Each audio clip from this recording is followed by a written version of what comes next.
Hello, everyone.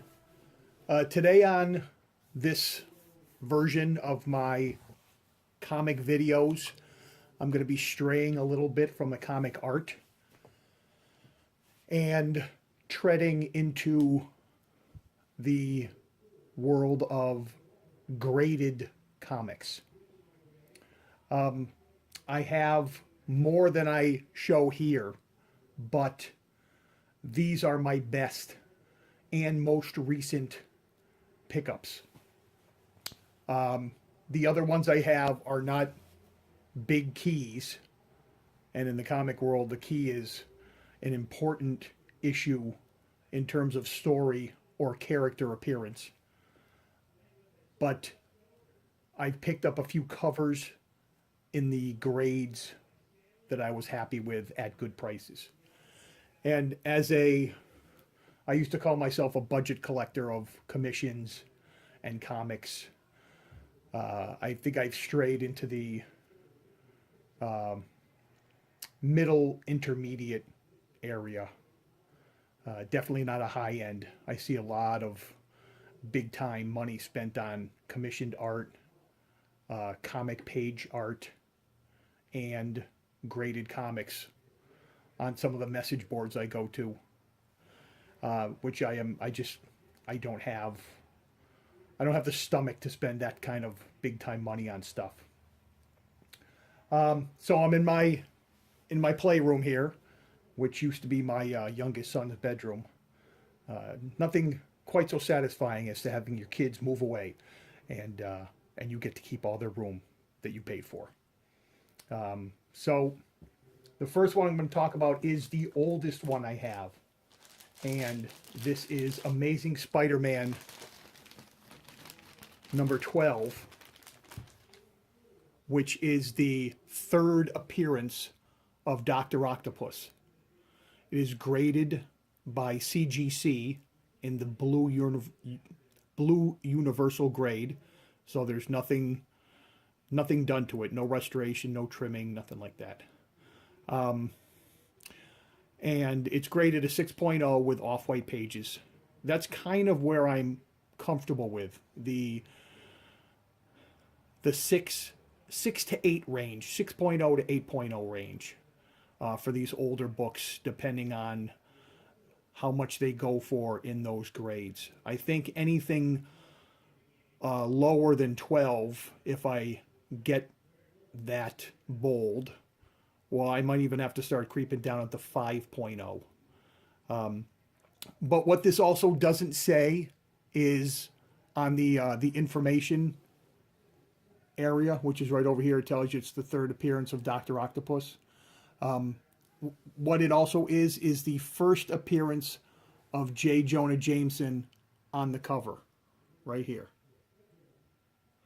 That's just a minor little thing. So this is my oldest graded Spider-Man book.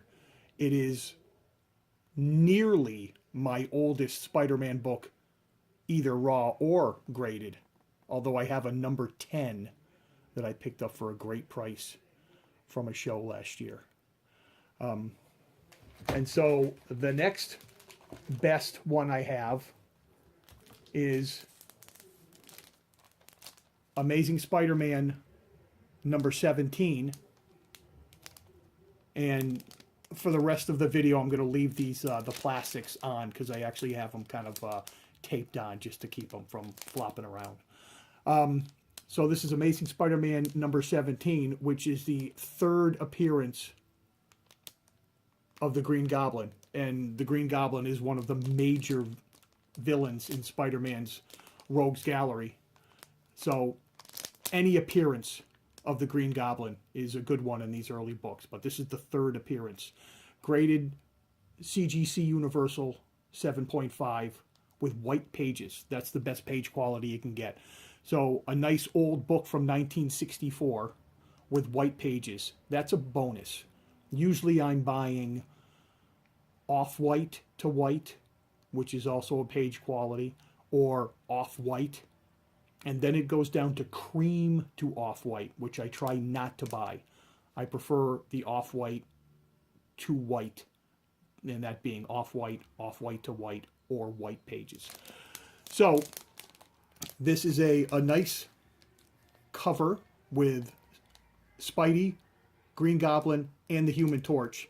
And I've read this issue before digitally, and you wouldn't think that Spider-Man's webbing could corral in the Torch, but what Spidey developed here is like fire retardant webbing. I don't know if it's asbestos webbing, I don't remember that specifically, but it's fire retardant webbing to be used on the Human Torch if he ever got into another little beef with them.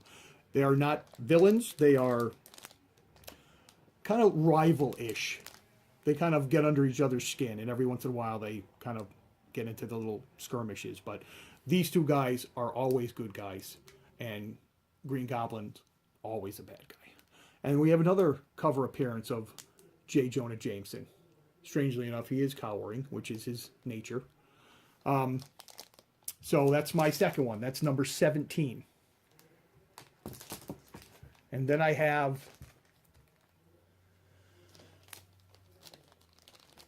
Amazing Spider-Man number 18 in the CGC Blue Universal label. Graded 7.0 with off-white to white pages. Again, that is one of the page quality levels. And we have the first appearance of Ned Leeds, who later becomes Hobgoblin, or one of the Hobgoblins. And then we have a Fantastic Four and Sandman appearance. And there's also a Daredevil and Avengers cameo.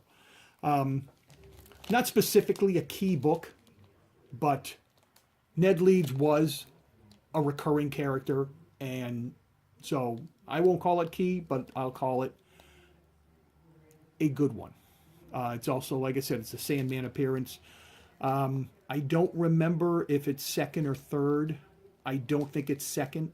It could be third, or it could be the fourth appearance of Sandman. I don't really think they get into tons of third and fourth appearances when they start putting the info on the label down. You'll find it here and there, but it also seems to depend on when the comic was graded and who it was graded by. There are different companies that grade, and you'll see that in the next book I have popping up here. So Spidey number 18, you have the Sandman and Spidey, and you can see here there's a little date stamp. That does happen, that does occur, and that is totally acceptable from the grading people. They know that back in the day they used to have a date stamp popping up on books, either hand marked or like ink stamped in there. It does not hurt it specifically in the grades. So, and on the back, you can see that it's a little off. This is one of this particular page here is from the buyer that I bought it from. But so it's a good quality book. I kind of got a little run going on this area of the Spidey collectibles, notwithstanding number 12. I have 17, 18, and this is number 19, Amazing Spider-Man 19. This is graded by CBCS, which is Comic Book Certification Service. It's a different type of label, similar, but they started after the CGC that I had just shown you. CGC, a couple of the guys from CGS left and started their own grading company, and it's CBCS, Comic Book Certification Service. It is well regarded in the industry. I believe CGC still has the big piece of the pie, but CBCS is well regarded for sure. So this is Amazing Spider-Man number 19. It has a Human Torch, Sandman, and Enforcer's appearance. It is also the first appearance of Mac Gargan, who later becomes Scorpion, and by later, it is the next issue, number 20. Amazing Spider-Man 20 is the first appearance of Scorpion. This is the first appearance of Mac Gargan, who is the guy inside the Scorpion suit. It is graded 7.5 off-white pages. It's a nice, simple cover, and you have the Human Torch, you have Sandman, and you have the Enforcers. You got Montana, Fancy Dan, and Ox. I was thinking about what I was going to do in terms of graded collecting, and I kind of made my little own barrier at number 20. Say 20 and below if I can get them for good prices, and I'll discuss prices in just a minute. Number 20 is a book that has a value attached to it because it is the first appearance of Scorpion. So if I was going to get that for the right price in the right grade, it would probably be down in the 6.0 area. I would not be able to get that in the 7 or 7.5 like these. I'm also trying to keep an eye out for a good quality number 31, because that is the first appearance of Harry Osborn and Gwen Stacy and Professor Miles Warren. And hopefully I'll do a video on that soon, so I'm not going to ruin that whole thing for you. But price-wise, this particular one here, the number 12, I got at what I consider a great price, under the going value for sure on this one. This one as well, under the going value. And the going value not being the book value, but say the common secondary market selling price. There's a website called Go Collect, which compiles eBay sales data, and you have to buy a subscription to them, and you can check all your different books to see what they're selling for, and comparing it to the book value. The book value on this book here, number 17, is about $700 is the book value on this book. The eBay going rate, according to the data compiled by Go Collect, is about $400, and I got this for substantially less than that $400. So that's what Go Collect does. There's another site out there, GPA, which is GP is the guy's initials, and A being analysis, and he takes into consideration not just eBay, but the other the large comic sellers out there, be it Heritage Auctions or Comic Link or what have you. You pay more for that subscription. If I was much heavier into this purchasing of the graded books, I would consider that. But Go Collect kind of gives me what I need for the price that I'm okay with.